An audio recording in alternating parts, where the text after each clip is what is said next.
अस्सलाम वालेकुम and welcome to ज़रा हटके। मैं ज़रा खोड़ो और मेरे साथ हैं मुबशिर ज़ैदी और वसतुल्लाह खान। और ये जो कुर्सी है ना, इसमें एक नशा है, और जितनी बड़ी कुर्सी हो या ऊंची कुर्सी हो उतना ही ज़्यादा नशा होता है। और एक और चीज़ हमने देखी है कि जितनी देर आप कुर्सी पर बैठे रहें नशा बढ़ता ही रहता है, और फिर बिलाखिर एक वक्त ऐसा आता है कि आप ये समझने लग जाते हैं कि आप हमेशा इस कुर्सी पर बैठे रहेंगे, और आपसे बेहतर कोई हो भी नहीं सकता मुल्क के लिए। अगर कोई मुल्क चला सकता है तो वो सिर्फ आप ही चला सकते हैं, और आपसे बेहतर मुल्क चलाना कोई नहीं जानता। एक और मसला ये होता है कि जैसे नशा बढ़ता है तो आपकी बर्दाश्त भी कम होती जाती है, और फिर आप सोचने लगते हैं कि यार इतना अच्छा काम कर रहे हैं हम, कि लेकिन ये जो बदतमीज़ लोग हैं जो फिर भी तनकीद करते हैं या वुज़रा के पैरोडी अकाउंट्स बनाते हैं या मजाक उड़ाते हैं, इनको किसी तरह से टाइट किया जाए, क्योंकि जाहिर है कि ये मुल्क दुश्मन अनासिर हैं, ये गद्दार हैं, ये 55th जनरेशन वॉरफेयर के सिपाही हैं। और फिर जब ये वक्त आता है, और ये कमो पेश सब पे आता है, तो फिर आप कुछ अजीब व गरीब कवानीन बनाने लग जाते हैं। जैसे अभी हाल में चंद दिन पहले ऑर्डिनेंस के ज़रिए पाकिस्तान इलेक्ट्रॉनिक क्राइम्स एक्ट 2016 में कुछ तरामीम लाई गई हैं। ये तरामीम क्या हैं वो मुबशिर थोड़ी सी आप अगर इस पर रोशनी डालें। ये ऑर्डिनेंस कल ही जारी किया है सदर मुमलिकत ने, आरिफ अलवी साहब ने, जो माजी में क्या कहते रहे वो भी हम आपको दिखाएंगे। अच्छा, इस ऑर्डिनेंस में पीका कवानीन जो हैं उनके बारे में 3-4 चीज़ों में तरामीम लाई गई है, जिसका मकसद ये है कि एक तो FIA जो पहले करता था कि अगर किसी को नोटिस देता था और उसको तलब करना होता था, और अगर उसको गिरफ़्तार करना होता था तो मजिस्ट्रेट से वारंट लेना होता था। इन तरामीम के बाद ऐसी कोई तरद्दुद नहीं किया जाएगा, सीधा ही आपको धर लिया जाएगा और 6 महीने तक आपकी बेल भी नहीं हो सकेगी। उसके अलावा जो सज़ा है वो 3 से बढ़ाकर 5 साल कर दी गई है।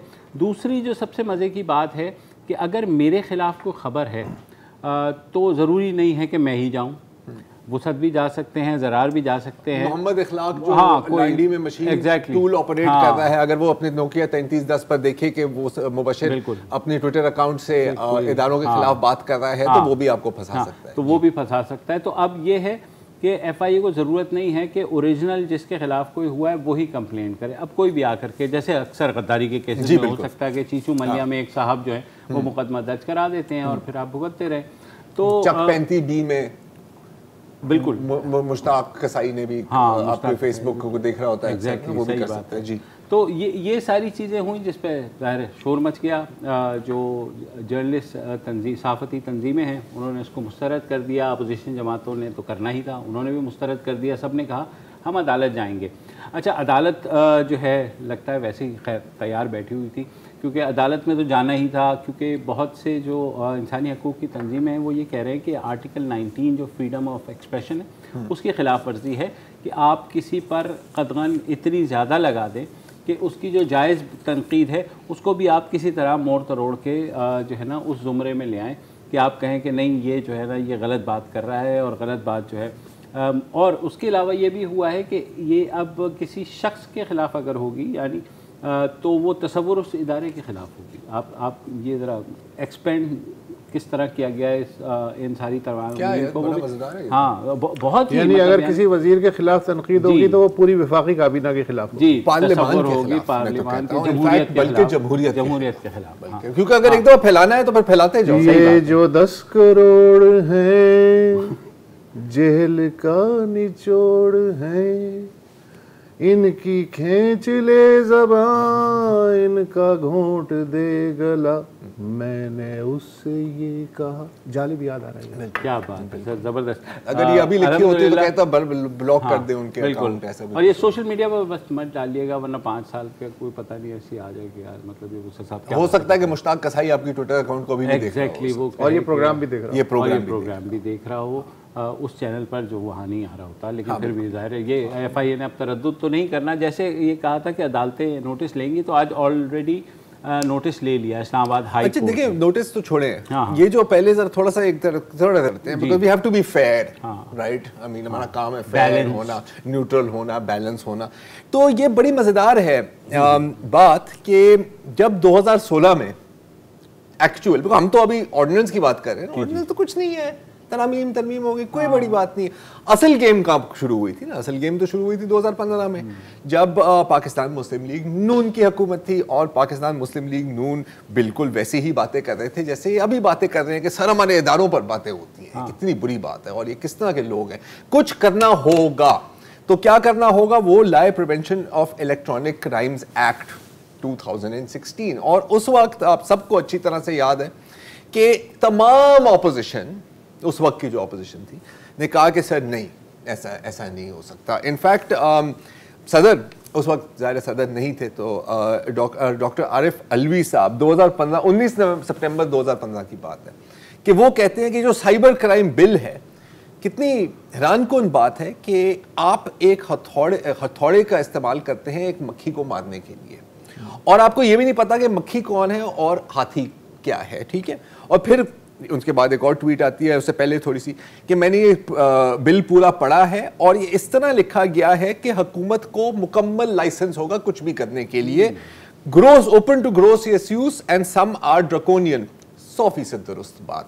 इसके ऊपर शिरीन मजारी साहिबा ने रिप्लाई की कि जी हमारे पास तमाम अमेंडमेंट्स तैयार हैं और हम पेश भी करेंगे, लेकिन इससे पहले we must reject this fascist bill, जिसको अब आप मजीद फैशिस्ट कर रहे हैं, बिकॉज वो इतना फैशिस्ट नहीं था, वो नीम फैशिस्ट था, अब आपने फुल फैशिस्ट करना है।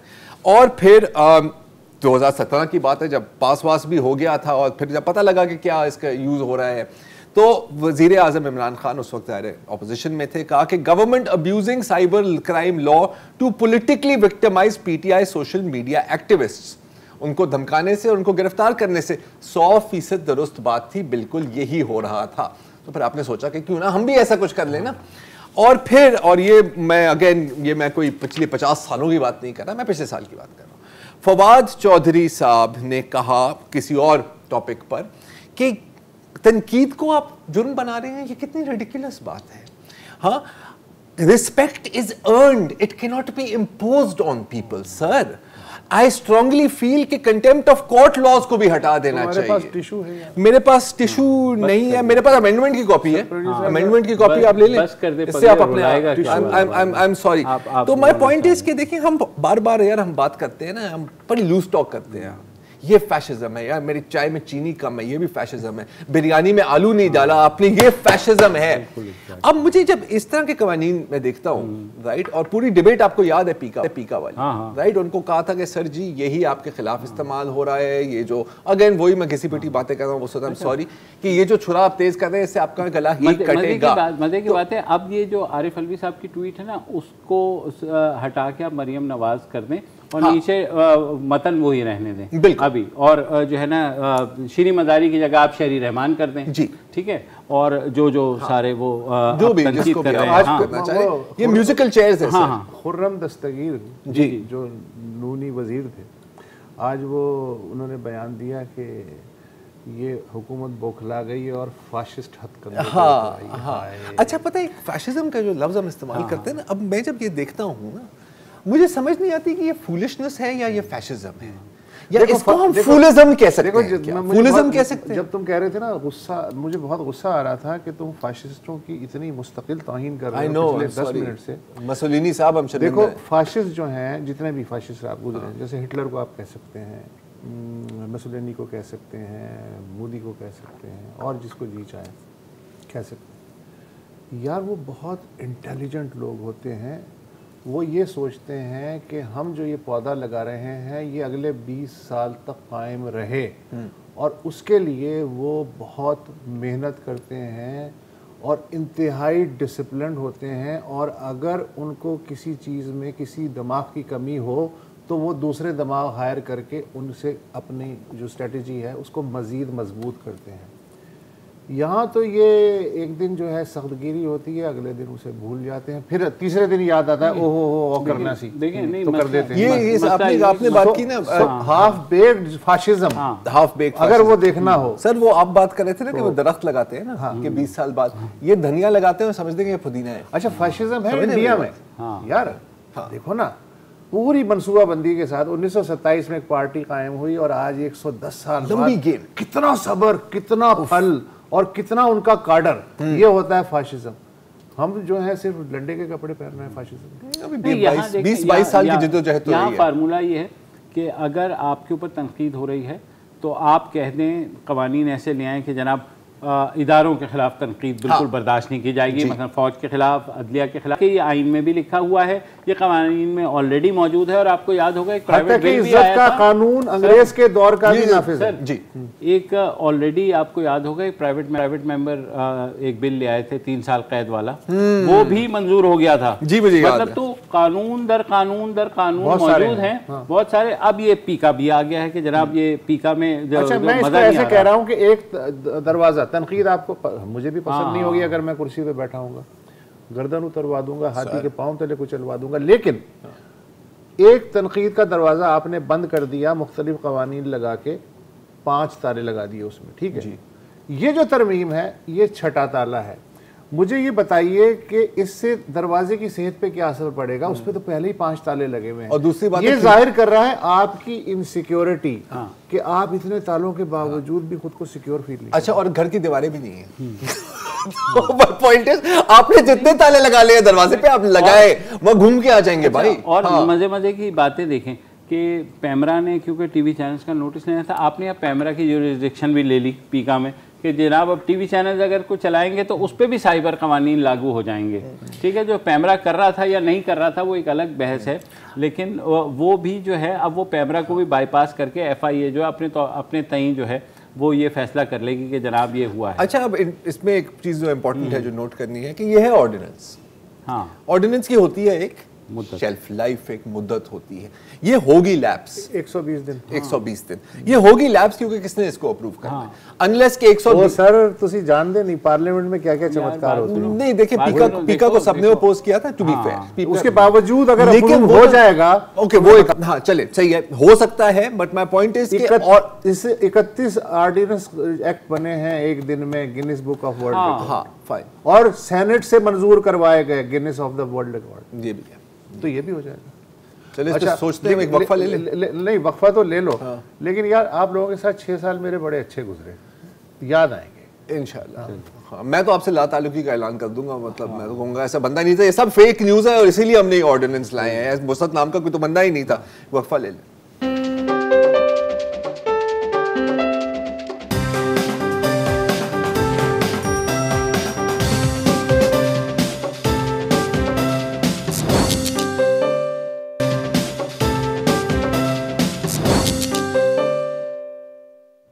Welcome back. हम बात करें साइबर कवानीन में जो नई तरामीम लाई गई हैं, और उसके बाद होना ये था कि कुछ लोग ने ऐलान किया, जमातों ने भी, कि वो कोर्ट जाएंगे, मगर ये डिफ़ॉल्ट के तौर पर ही आज अदालत में मामला पहुंच गया। और वो ऐसे पहुंचा कि मोहसिन बेग साहब, जिनके बारे में गुज़िश्ता हफ्ते एक रेड की थी, FIA ने बग़ैर वारंट किए और उनको गिरफ़्तार किया था, और वहाँ पर कुछ झड़प भी हुई जिसमें मोहसिन बेग साहब पे इल्ज़ाम है कि उन्होंने एक FIA एहलकार को ज़ख्मी भी कर दिया पिस्तौल के वार से।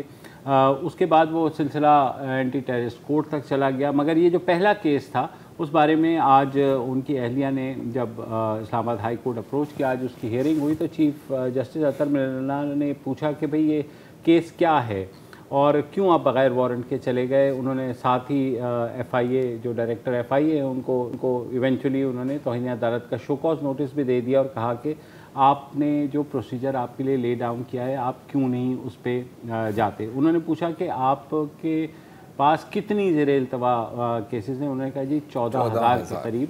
तो उन्होंने कहा जनाब तो आप सबके साथ यही करते हैं। उन्होंने कहा जी नहीं। तो उन्होंने कहा इसका मतलब है कि आप अशराफिया के जो your job is to protect people and not to restore the reputation of an elite person. कि अशराफिया की रेपुटेशन आपका काम नहीं है, लोगों के हकूक़ के तहफ़्फ़ुज़ आपका काम है। उसके बाद उन्होंने पूछा भी अच्छा ये बताइए कहा क्या उन्होंने। तो उन्होंने कहा जनाब उन्होंने प्रोग्राम में ये बोला रेहम आप उन्होंने एक के लिए इस्तेमाल करें, दोनों के लिए उन्होंने ना इस्तेमाल करें। अच्छा मैं कंफ्यूज हो जाऊंगा। तो वो जो है तस्वीर बना के देना। चीफ जस्टिस ने ये कहा, उन्होंने ये कहा। ओके जी, चीफ जस्टिस उन्होंने तो कुछ कहा ही नहीं ना, चीफ जस्टिस ही कह रहे हैं सर। चीफ जस्टिस ने कहा कि आप पढ़ के सुनाइए FIA वालों से कि ये क्या कहा गया। जिस पे FIA के डायरेक्टर उन्होंने कहा कि उन्होंने रेहाम खान की किताब का हवाला दिया। तो उन्होंने कहा तो हवाला देना में से क्या मकसद निकलता है। तो उन्होंने कहा नहीं जी, उन्होंने बड़ी नाजेबा गुफ्तगू की। उन्होंने कहा जी अच्छा, लेकिन यह है कि जो फिर बाकी लोगों ने वहाँ गुफ्तगू की तो उनके खिलाफ भी आपने केस बनाए होंगे। उन्होंने कहा नहीं जी, उनके खिलाफ नहीं की, क्यों, इन्होंने ज़्यादा नाजेबा गुफ्तगू की थी। तो चीफ साहब ने कहा कि मतलब ये क्या है। अच्छा, किताब के खिलाफ हाँ, कुछ नहीं, किताब के खिलाफ कुछ नहीं है। और उन्होंने कहा क्या उन्होंने किताब का कोई इक़्तिबास पढ़ के टीवी पे सुनाया चीफ जस्टिस साहब के ऊपर? जी, वैसे एक चीज़ अभी तक मुझे समझ नहीं आ रही। मुझे पता है कि जब भी पिछली दफ़ा भी मैंने यही बात की थी, prevention of electronic crimes act TV clip पर लागू होता है। और दूसरी बात है कि किताब, मुझे पता है कि शेर जंगल का बादशाह है, अंडे दे बच्चे दे, आपको कोई मसला है? मैं आपका शेर के सामने मैं पागल हूँ कि मैं 5 साल अंदर हो जाऊँ? यहाँ बात बल्ले की हो रही है, शेर की तो हो जो गई। हाँ, वैसे तो बाहर कभी बल्ला भी शेर होता है। हाँ, शेर भी बल्ला होता है। हाँ, कोई बात नहीं। अब जी, गो ऑन। तो जो है ये सिलसिला जैसे जैसे चलता रहा, उन्होंने फिर ये एंड में वो मैं तो तरलों पे आ गए FI वाले। उन्होंने कहा सर हम तो आपके बच्चे हैं। तो उस पर चीफ जस्टिस ने कहा कि ना आप मेरे बच्चे हैं ना मैं आपका वालिद हूँ, ठीक है, तो ये आप रहने दीजिए और जो कुछ है। और उन्होंने साथ ही शो कॉज थमा दिया कि आप ज़रा आ करके बताइए कि ये सारा आपने क्यों किया। उसके बाद वो लिखत में, हाँ, हमें लिखत में चाहिए कि किसने आपको ये करने का कहा। बिल्कुल। अच्छा, दूसरी बात उन्होंने वो पूछी कि भाई मुराद सईद का ताल्लुक कहाँ से है। उन्होंने कहा जी वो तो वफाकी वज़ीर है। उन्होंने कहा इस्लामाबाद में है। उन्होंने कहा जी हाँ। तो उन्होंने कहा तो ये लाहौर जा कर के उन्होंने ख़ुद लिखवाई थी। तो उन्होंने कहा नहीं, वो उनकी कंप्लेंट आई थी। तो उन्होंने कहा कि अच्छा, कंप्लेंट वहाँ आई थी, फिर यहाँ सारा कुछ ये कैसे हो गया। और जो रेड हुई भी थी वो बग़ैर वारंट के हुई थी। और उसके बाद कानून लाया गया, मतलब पहले अमल दरामद और फिर कानून के। अब बगैर वारंट के रहमान के खिलाफ तौहीन मजहब का केस गिलगित में दर्ज हुआ था। जी जी हाँ। और इस तरह के कितने एग्जांपल्स, कितने गद्दारी के यार। वो अच्छा, हमारा वैसे घूम फिर कर, अच्छा, ये जो अतर मिल्ला, जस्टिस मिल्ला ने ये भी बात भी की कि इससे न सिर्फ आपकी एजेंसी को ही शर्मिंदगी का सामना करना पड़ेगा। घूम फिर कर आप इस तरह के जितने भी केसेस देख लें, एंड क्या होती है उनकी? कुछ भी नहीं होती, मुंह पे पड़ते हैं, वापस मुंह पर ही पड़ते हैं। इस मुल्क में ये फेक न्यूज के दायरे में आते हैं। मैं वही आ रहा था कि हसन महमूद साहब जी, साबिक चीफ मिनिस्टर रियासत भावलपुर, उनके खिलाफ पर्चा कटा था 70s में कि वो खंबे पे चढ़ के बिजली के तार काट रहे थे चुराने की नीयत से, हेरोइन चोर की तरह। इस मुल्क में चौधरी ज़हूर इलाही के खिलाफ जानवरों की भैंस चोरी का मुकदमा दर्ज हो चुका है। यार क्या बात है। नहीं, मुझे समझ नहीं आती कि हुकूमत का अगर फेक न्यूज़ आपने ख़त्म करनी है, एक तो अच्छा सबसे पहले तो फिर अपने ऊपर पाबंदी लगाएं। तो जो वज़ीर आज़म कह रहे थे, अच्छा मुझे बताएं, ये अगर किसी भी कंपनी को, किसी भी आदमी को, किसी भी इदारे को कंपटीशन बर्दाश्त होता है? नहीं, वो तो नहीं होता, लेकिन इसीलिए तो पैरिटी अकाउंट सब बंद हो गए हैं। आप देखिए, उनकी जरूरत ही नहीं है, जरूरत ही नहीं है। और दूसरी बात है कि यार अगर मेरे गले मोहल्ले के अंदर मेरी एक दुकान है, मैं क्यों चाहूंगा कि आप उसके बराबर में वो ही चिप्स बेचो जो मैं बेच रहा हूँ, और उससे बेहतर शायद। अब मुझे बताएं, अगर ये कहा जाए वज़ीर आज़म आजकल इतने बेरोजगार है, मैं आपको बता नहीं सकता। किसी दिन आप आर्ट्स काउंसिल चले, डिप्रेशन है वहाँ पे, तो मतलब सर्फ खा के बैठे हुए हैं। तो अब अगर वज़ीर आज़म को हम कहेंगे कि आपने कहा कि 90 दिन में जो है वो देखें सब कुछ तब्दील हो जाएगा, 35 पंक्चर भी थे सर, 35 पंक्चर तो चलो वो उन्होंने कह दिया कि यार वो तो मैंने कहीं से सुन ली थी और किसी ने मुझे नहीं, एक और भी फरमान है ना कि 35 पंक्चर के बाद क्या हुआ कि सर ये क्या हुआ। कहने देखें जी, अपोजिशन का काम होता है इल्ज़ाम लगाना, ये हुकूमत का काम होता है कि वो उनकी छानबीन करें। हाँ, ओके, बिल्कुल सही। तो लेकिन अगर हम नशर करें अपोजिशन का काम, तो फिर फेक न्यूज़ हमारे पर आती है या जिसने बोला है उस पर आती है? और दूसरी बात ये जो है कि इनकी जो दलील होती है ना, जैसे वही बात ना मुबशर कर रहा था कि नहीं सर ये मेरे बारे में नहीं है, इदारा है। आप इदारों के बारे में बात करिए। आप देख में आप दीदा हो गया, आप मुझे बोला आ रहा है, आप इदारों के खिलाफ बात कर रहे हैं कि जो ये क्लेम होती है ना कि सर हम तो फेक न्यूज़ के खिलाफ, इससे बड़ी फेक न्यूज़ कोई नहीं है। इससे बड़ी प्रो गवर्नमेंट प्योर झूठ है सर। जो यूट्यूबर्स होते हैं ना, अगर ये खुदा ना खास्ता अपोजिशन में आ गए, जो है ये जो लॉ है ये तो अपनी जगह मौजूद रहेगा। हाँ सर, Then- सर वही है ना, देखिए 2016 में नून लीग ने छुरी तेज की और फिर कहा कि यार इस छुरी से आप मेरा गला काटते हैं, ये तो मेरी छुरी थी। कम ऑन यार, ऐसा तो ना करो। अच्छा, अब इन्होंने इसको मजीद पॉलिश किया, मजीद तेज किया और ये लिख के रख ले, ये ही छुरी इस्तेमाल की जाएगी इनके अपने गले काटने के लिए, और फिर ये चिल्ला रहे होंगे फैशिज्म, आप हमारे लिए आवाज क्यों नहीं उठाते। ये हो, हम तब भी आपके लिए आवाज हम उठाएंगे। हमारा तो काम है, हम तो करेंगे, हम करेंगे, हम याद भी दिलाएंगे याद भी दिलाएंगे कि सर ये आपकी छुरी थी। वो याद दिलाने के लिए अल्हम्दुलिल्लाह उनके अपने फरमान इतने मौजूद है ना कि मतलब पहली हुकूमत मैंने देखी है कि जिसके हर टॉपिक चीज का रद्द और कबूल है। नहीं, वो अपनी ही पुरानी अकाउंट की पैरोडी बन गए। हाँ, मसला ये है सारा, इसलिए तो कंपटीशन तुम नहीं लोग चाहिए। चाह क्या रहे हो? मुझे आज साफ साफ मैं चाह रहा हूं कि 5 साल सजा हो, और मैं ये जानना चाह रहा हूं कि अगर मैंने कुछ बोला तो 5 साल सजा मुझे मिलेगी या तीनों को मिलेगी या 1.5 साल की होगी। मैं जानता हूं कि आप कितना मिस करेंगे इस प्रोग्राम को, लेकिन जिस तरफ ये लेके जा रहे हैं प्रोग्राम को जी, मैं कुछ प्रेडिक्शन नहीं कर सकता कल के बारे में। एक वक्फा ले ले।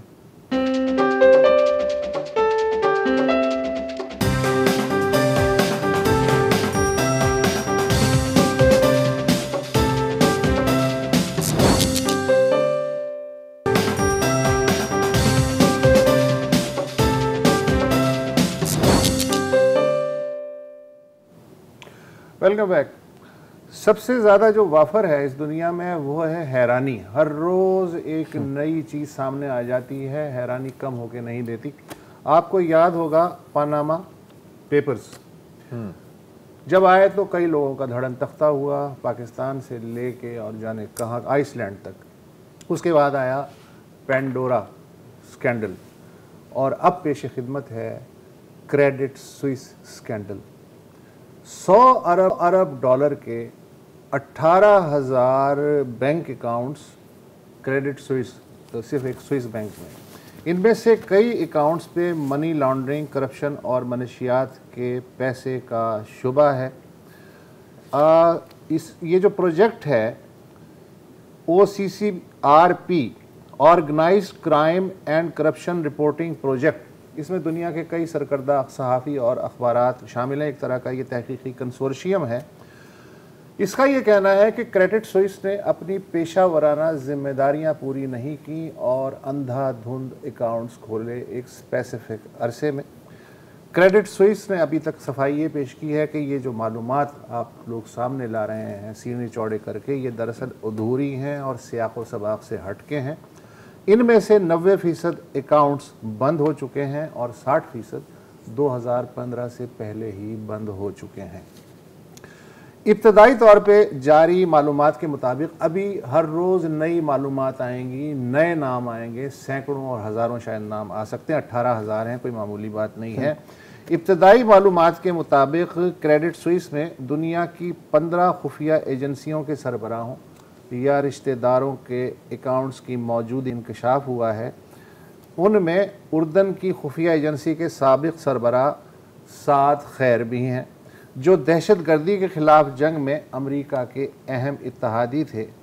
उन पर तेल की स्मगलिंग और रेनिडेशन वाले कैदियों पर तशद्दुद के इल्ज़ामात हैं। रेनिडेशन का मतलब है कि अमेरिका ने पट्टे पे वो कैदी जो हैं वो पूरी दुनिया में बांट दिए थे कि हम तो कुटाई नहीं कर सकते, आप इन्हें मार पीट के इनसे कुछ सवालों के जवाब हासिल करें। साद खैर ने 2009 में क्रेडिट स्विस में अकाउंट खुलवाया। एक वक्त में इस अकाउंट में 21 मिलियन डॉलर जमा थे। 2005 में वो सुबकदोश कर दिए गए। 2009 में उनका ऑस्ट्रिया में इंतकाल हुआ और कुछ अरसे बाद ये अकाउंट भी बंद हो गया। फिर है यमन की खुफिया एजेंसी के साबिक सरबराह गालिब अल कमीश। 80 की दहाई में आप अफगान जहाद के लिए रजाकार भर्ती कर रहे थे। वो सदर अली अब्दुल्ला साले के करीबी साथी थे। 2000 में इंटेलिजेंस सरबराह मुकर्रर हुए। 1999 में क्रेडिट स्विस में अकाउंट खोला। उसमें 3.7 मिलियन डॉलर तक रकम जमा हुई। फिर ये रकम बढ़ती चली गई और 2011 में जब अरब स्प्रिंग शुरू हुई तो इससे एक साथ 4 मिलियन डॉलर निकाल लिए गए। मिस्र की खुफिया एजेंसी के साबिक सरबराह उमर सुलेमान हुस्नी मुबारक की नाक का बाल समझे जाते थे। 2003 में उन्होंने अकाउंट खुलवाया। 2007 तक इस अकाउंट में 63 मिलियन स्विस फ्रैंक जमा थे। इसके अलावा हुस्नी मुबारक के बेटे इला और जमाल ने भी अकाउंट्स खोले। इला के अकाउंट में 138 मिलियन स्विस फ्रैंक यानी 200 मिलियन डॉलर के करीब जमा थे। मामूली सी और फिर 2015 में एक अदालत ने इन दोनों को सज़ा भी दी और 17 मिलियन डॉलर इन्होंने जुर्माना अदा किया। इसी तरह वेनेजुएला के सदर ह्यूगो शावेज के ज़ाती मुहाफिज और खुफिया एजेंसी के सरबराह कार्लोस वेरा का नाम है। इसके अलावा जमाल अब्दुल नासिर जो थे उनके दामाद अशरफ मरवान जिन्होंने 73 की जंग में इसराइल को खुफिया मालूमात दी थी, उनका नाम है। पाकिस्तान से अब तक सिर्फ एक नाम सामने आया है और वो हैं साबिक सदर ज़ियाउल हक के करीबी साथी और अफ़गान जहाद के मेमार जिन्हें कहा जाता है जनरल अख्तर अब्दुल रहमान, जो 17 अगस्त 1988 को तैयारे के हादसे में सदर ज़ियाउल हक के साथ जहाँ बहक हो गए थे। उस वक्त वो जॉइंट चीफ ऑफिसर कमेटी के चेयरमैन थे। वो 79 से 87 तक सोवियत यूनियन के ख़िलाफ़ जंग के दौरान ISI के सरबराह थे। OCCRP की रिपोर्ट के मुताबिक उस वक्त अमेरिका और सऊदी अरब की जानिब से पाकिस्तान भेजे जाने वाली रकम स्विट्ज़रलैंड में CIA के अकाउंट्स में जमा होती थी, फिर यही रकम पाकिस्तान को मुंतकिल हो जाती ताकि अफ़गान मुजाहिदीन के लिए असले, तरबियत और रसद का बंदोबस्त हो सके। 1 जुलाई 1985 को जनरल अख्तर के 3 बेटे थे, अकबर, गाजी और हारून, उनके नाम पे मुश्तरका अकाउंट खोला गया। 2003 में इस अकाउंट में 5 मिलियन स्विस फ्रैंक यानी 3.7 मिलियन डॉलर के लगभग रकम जमा थी। जनवरी 86 यानी अगले बरस में अकबर के नाम पे ही दूसरा अकाउंट खोला गया। 2010 में इस अकाउंट में 9 मिलियन स्विस फ्रैंक जमा थे। OCCRP के ने जब अख्तर अब्दुल रहमान के साहबजादों से रब्ता किया तो उनमें से एक का कहना था कि ये मालूमात दुरुस्त नहीं है, कयास आराइयों पे मबनी है, लिहाजा हम कोई तबसरा नहीं करेंगे। सही है। अच्छा, एक और जाहिर है कि ये उस वक्त हो रहा था, ये उस वक्त हो रहा था जब सारी वेस्टर्न कैश फ्लो इन हो रही थी। तो और CIA ने भी अकाउंट खोला हुआ था स्विस बैंक्स के। जी मैं अर्ज कर चुका हूँ। जी बिल्कुल बिल्कुल। और दूसरा नाम जो है लेफ्टिनेंट जनरल जाहिद अली अकबर का भी सामने आया है, जो कि उस 87 में वो कोर कमांडर रावलपिंडी थे और ये अफगान जहाद का ही बाद में वापडा के चेयरमैन बने। मुशर्रफ दौर में उनके खिलाफ नैब ने केस कर दिया करप्शन का, और जिस पे उन्होंने 20 करोड़ रुपए प्ली बार्गेन वापस किए। तो और जो अभी तक मालूमात सामने आ रही हैं वो कि सैकड़ों पाकिस्तानी ऐसे हैं जिनके अकाउंट्स स्विस बैंक्स में हैं, जो इसमें और उसमें आपका भाई भी उसमें शामिल है। $2100 हमने जमा कराए थे, उसमें अब शायद ये आप कैमरे की आंख में $100 रह गए होंगे। मैं डिक्लेयर कर रहा हूँ, ना बस सही है। कितने बचे हैं अभी तक? $100-150 बचे होंगे। ये जो पानी है ना आपके सामने, ये पीने के लिए नहीं है, इसमें डूब मरे आप। 150 मिलियन नहीं कह रहा, 100, इसीलिए तो मैं कह रहा हूँ मिलियन कह रहे होते तो अगर मिलियन कह रहे होते तो सर मैं अभी आपके पैर दबा रहा होता। अब क्या बात कर रहे हो यार? $100 के लिए मैं नहीं दबाने वाला। क्या बात हो गया है? तुम क्या बात? नहीं, मैं क्या बात कर रहा था, मैं तो आप मैं ये कहूंगा कि देखें एक तो 2-3 चीजें हैं यार। ये जो स्विस है यार, हाँ, इनमें क्या गुड़ है, मैं ये जानना चाह रहा हूँ कि क्या, क्योंकि हमारा जो बेचारा BCC है उसको तो आपने बंद कर दिया। हाँ, इनकी क्या चॉकलेट्स इतनी अच्छी होती हैं कि आपने कहा कि नहीं सर आप काम करते रहे। दूसरी बात है कि यार ये स्विट्जरलैंड पे कोई ब्लैक लिस्ट, ग्रे लिस्ट इस तरह का कोई ड्रामा नहीं होता, कोई सैंक्शन वैंक्शन नहीं, या बस गोरे रंग का जमाना कभी होगा ना पुराना, और क्योंकि स्विस व्हाइट हैं तो उनके ऊपर ब्लैक लिस्ट तो आप नहीं कर सकते ना उन्हें। क्या ये है, क्या इज दिस रेसिज्म मुबशिर? ये रेसिज्म लग रही है यार। देखो मसला ये है कि उन्होंने उनकी बैंकिंग ये स्ट्रेटजी थी जिसकी वजह से पूरी दुनिया में जो काला धन है वो स्विस बैंकों में रखवाया गया कि सीक्रेसी पे एक वक्त तो गोरों का काला धन सही है ना, ऐसे कालों का काला धन बुरा होता है। ये अभी इसके वॉलेट में नाजी कंसंट्रेशन से जमा किया हुआ 8 टन सोना मौजूद है जी। ये भी है, लेकिन देखिए यार बैंकर लेकिन यहाँ तक ये बात है ना कि यार अफगान फंड के और ये एलिगेशंस हैं, हम कुछ नहीं कह रहे, ये OCCRP कह रही है 5 साल सजा उनको मिलनी चाहिए, मैं तो कुछ नहीं कहा। ये थी ब्लैक बजट। आपने इक़्तिबास पढ़ के सुनाया? नहीं, करना पड़ता है। देखिए अगेन देखें, ये कौम की हमारी दौलत तो नहीं थी ना यार। जब बात होती है ना कौम की लूटी हुई दौलत वापस लाएगी, ये तो किसी और की दौलत थी। तो अगर किसी ने मतलब लुटेरों से लूट लिया तो क्या बड़ी बात है इसमें? 2 4 मुजाहिदीन, अभी बाइडेन भी तो यही कर रहा है ना अफगानिस्तान में यार। ये बारों बारी हुआ है। असल मुजरिम वो है जिन्होंने यहाँ की पाकिस्तान से दौलत मुंतकिल की है बाहर, बिल्कुल उनको खरे किरदार तक बताया। और जाती मफाद में मुल्क के अजीम तर मफाद आप दोनों के 5 साल से 6 महीने हो गए मुझे वक्फा लेने। अच्छा चलो सही है। ये जो फैसलाबाद बारों बार वाली दौलत है ना, ये पाकिस्तान आई बिल्कुल। यहाँ पर एक वक्फा लेते हैं और वक्फे के बाद हम सहाफ़ी हैं लाहौर की अरीबा फातिमा, जिन्होंने इस सारे जो डेटा को एनालाइज किया है और रिपोर्ट किया है, उनसे हम बात करेंगे इस वक्फे की।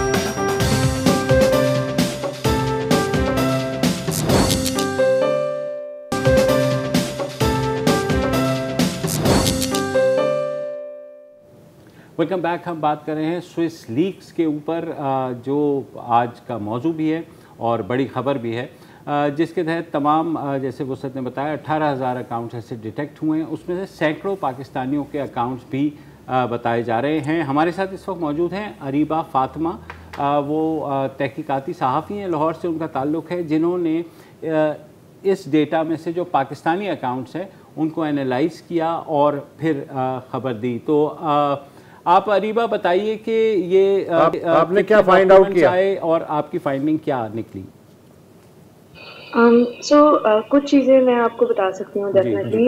बाकी काम के हवाले से है तो वो तो अगले कुछ हफ्तों में फैक्ट फोकस की तरफ से, द न्यूज़ की तरफ से स्टोरीज आती रहेंगी, तो वो लोग चलते रहेंगे। जो प्रोसेस था इस डेटा को एनालाइज करने का, असल में हमें 1400 नाम मिले थे, लेकिन उन सारे नामों के साथ हमें कंप्लीट इंफॉर्मेशन नहीं मिली थी। जैसे तो मतलब कुछ डिटेल्स मिसिंग होती थी, तो आगे हम उसकी तहकीक को आगे नेक्स्ट स्टेज पर नहीं ले जा सकते थे। तो उसमें से वो तकरीबन 600 नाम थे जिनकी कंप्लीट डिटेल्स मौजूद थी, जो वेरीफाइबल थी। वो हमने उन 600 नेम्स को आगे एनालाइज किया है। इस डेटा में कुछ ऐसे ट्रेंड्स हैं जो ज़रूर मैं डिस्कस करना चाहूँगी। जैसे सबसे इम्पोर्टेंट बात यह है कि 2004 में मुशर्रफ के दौर में सबसे ज़्यादा नंबर ऑफ़ अकाउंट रजिस्टर हुए पूरी हिस्ट्री में। 53 में पहला अकाउंट रजिस्टर हुआ स्विस बैंक में, इसमें पाकिस्तानी डोमिसाइल ओनर का। उसके बाद से 2004 में पहले had the largest figure basically, कि लार्जेस्ट नंबर इस साल में रजिस्टर हुए हैं। एक ट्रेंड डेटा में शो होता है बहुत क्लियरली कि 77-78 ऑनवर्ड्स ज़ियाउल के दौर में जो कॉन्स्टेंटली इस नंबर ऑफ अकाउंट्स रजिस्टर होते थे सालों में, वो इंक्रीज़ होते गए। वहाँ से ये सिलसिला शुरू हुआ and it continued onwards for many more years. Eventually फिर आप देखेंगे कि मुशर्रफ के ज़माने में एक जो मनी का फ्लो है कि कितना पैसा क्वांटिटी में मुल्क से बाहर जा रहा है, वो भी इंक्रीज़ होता गया। जो जनरल डेमोग्राफिक है ऑफ दीज ऑलमोस्ट 600 पीपल, उनके बारे में मैं आपको ये बता सकती हूँ कि काफ़ी ज़्यादा ऐसे लोग हैं जिनकी पास्ट में नैब इंक्वायरीज हो चुकी हैं, जिनके केस चुके हैं मनी लॉन्ड्रिंग के ऊपर, फाइनेंशियल फ्रॉड के ऊपर। जो लार्ज बैंक्स हैं पाकिस्तान के, उनसे लोन लेके डिफ़ॉल्ट करने पर, लेकिन जो भी ऑर्गेनाइजेशंस इन लोगों के नामों के साथ एसोसिएटेड हैं या जो भी इदारों के लिए ये लोग काम करते रहे हैं, वो इदारे, वो ऑर्गेनाइजेशन आज तक इसी तरीके से बरकरार हैं और मतलब it's a normal day for them.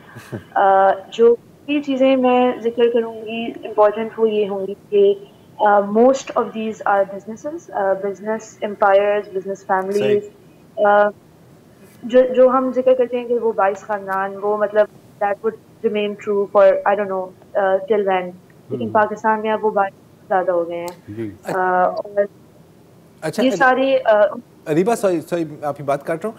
एक चीज़ मैं क्लियर करना चाह रहा हूँ कि स्विस अकाउंट के मालिक होना, इसमें कौन सी कोई इतनी बड़ी बुराई है? वेयर इज़ द प्रॉब्लम है? वसत आपका भी तो स्विस अकाउंट है ना, वसत के पास भी स्विस अकाउंट है, उसके पास $100 है, तो मसला क्या है? अभी हमें कंसर्न क्यों होना चाहिए कि इतने पाकिस्तानियों के स्विस अकाउंट्स हैं? आई थिंक ये बड़ा अच्छा सवाल है, क्योंकि ये इस तरह की पूरी जो ग्लोबल इन्वेस्टिगेशन है, अब आप देखें इस पर कुल 48 ऑर्गेनाइजेशंस ने पूरी दुनिया से काम किया है। तो ये बड़ी इम्पोर्टेंट चीज़ है कि स्विस बैंकिंग सिस्टम ने एक एक इस तरह का इंफ्रास्ट्रक्चर क्रिएट किया हुआ है जो भी लोग अपनी दौलत को छुपाना चाहें, अब वो ना बताना चाहें आपको कि वो कहाँ से आई, जो बेसिक बैंकिंग कंप्लायंस के रूल्स होते हैं, जो ट्रांसपेरेंसी रेगुलेशन वगैरह इंश्योर करते हैं कि आपकी सोर्स ऑफ इनकम लेजिटिमेट हो, आप किसी लाखों लोगों का पैसा चोरी करके या उनको एक्सप्लॉइट करके हाँ मनी ट्रेल हो, आप वो पैसा कहीं से जहाँ से आप ला रहे हैं वो आप जस्टिफाई कर सकें। तो इस किस्म की रूल्स एंड रेगुलेशंस यहाँ बिल्कुल मौजूद नहीं होती। इनफैक्ट इस इन्वेस्टिगेशन का एक पार्ट था कि OCCRP के ही जो इदारा आपने जिसका जिक्र किया, उसी के ही रिपोर्टर ने पूरे they went through the entire process के बैंक में रजिस्टर करना, अकाउंट बनाना, और जो एक चीज़ उन्हें बार बार कही गई थी बैंकिंग ऑफिसर्स की तरफ से कि वो उनको इंश्योर की गई थी कि सीक्रेसी इनका टॉप कंसर्न है। आई वुड से बताना नहीं किसी को। जी, हम आके हमारे चीफ मतलब हमारे CEOs को भी आपका नहीं पता होगा कि आपका अकाउंट है यहाँ पे। तो इस तरह की सीक्रेसी ना टू द एक्सटेंट कि ये एक स्विट्जरलैंड की अदर स्टोरी बेस्ड है, और एक भी कोई स्विस न्यूज़ ऑर्गेनाइजेशन नहीं थी। अब अगर मैं पूछूं अरीबा, जिस तरह जनरल अख्तर अब्दुल रहमान के अहले खाना है वो इस बात को डिनाई कर रहे हैं, तो आपने जाहिर है उस पर पूरी तहकीक की होगी बिफोर गिविंग द स्टोरी। जी, बेसिकली ये कलेक्टिव वर्क था जो तकरीबन सारे इदारों ने किया है, और जो हमने भी इस पे काम किया है उसमें यही है कि we have made thorough investigations. मतलब ये over a process of months, ये बहुत महीनों तक चला है ये प्रोसेस, महीनों तक, और जब तक हमें कंप्लीटली इंफॉर्मेशन नहीं होती थी तो हम उस इन्वेस्टिगेशन को मतलब आगे नहीं लेके जाते। तो बाकी ये कि अभी जो नेक्स्ट स्टोरीज आएंगी फैक्ट फोकस और उसकी तरफ से, तो उसमें भी आपको ज़्यादा डिटेल्स पता चलेंगी इन लोगों के बारे में और इनकी फैमिलीज के बारे में। थैंक यू, बहुत बहुत शुक्रिया अरीबा। बिल्कुल आसान अल्फाज में अगर मैं जाऊँ बैंक अकाउंट खोलने के लिए, वो कहेंगे सर यार पिछली 3 सैलरी स्लिप दिखाएं, आपकी तो तनख्वाह मतलब 4 लाख की है, आप 4 करोड़ कहाँ से जा रहे हैं। स्विस बैंक में यही है ना कि यार ये 100 मिलियन है भाई का, ये मैं डाल रहा हूँ, नो क्वेश्चन। ऐसे नहीं होता है। आपके $100 में क्या हुआ? देखो, आम कस्टमर्स भी उनके हजारों लाखों की तादाद में है ना, और मतलब मैं इंग्लैंड में था तो वहाँ इनकी ब्रांचें लंदन में वगैरह में भी हैं। अगर आप बतौर आम कस्टमर जा रहे हैं तो आपको वही डॉक्यूमेंट्स मांगेंगे जो कोई भी बैंक दुनिया का मांगता है। मेरा ख्याल है कि ये प्रायोरिटी बैंकिंग या किसी और जो डिवीजन है सिर्फ वो हैंडल करता होगा, इनविजिबल बैंकिंग डिवीजन। ये नहीं है कि हर ब्रांच जो है वो ये हैंडल कर रही है, ऐसा नहीं होता। जाहिर है, इनफैक्ट छोटों को तो पता भी नहीं होगा। अब कस्टमरी जुमला कहना है कि उम्मीद है हुकूमत इनकी भी तहकीकात करेगी। मेरा ख्याल है कह दो।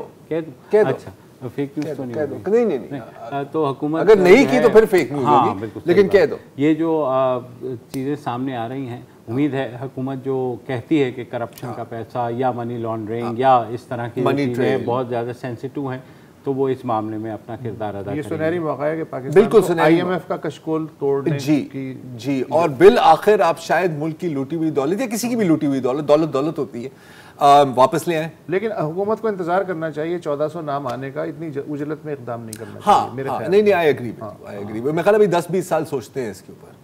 तंज कर रहे हो तुम? नहीं, बिल्कुल भी नहीं, 5 साल क्या। इजाजत दीजिए, खुदा हाफिज। अस्सलाम वालेकुम। अगर आपको हमारे शो पसंद आया है तो प्लीज़ हमारे YouTube चैनल को सब्सक्राइब करें, और अगर मुनासिब समझे तो इस वीडियो को लाइक भी कर लें, तो कोई हर्ज नहीं है, और शेयर भी कर लें और कमेंट भी कर दें, वरना वो सब ऐसे ही लिखते रहेंगे। और ये जो दोनों कह रहे हैं ये कर लें जी प्लीज़, नहीं तो हमें भी घर जाना है, मैं आपके कंप्यूटर में नहीं रहना 24 घंटे। सही बात।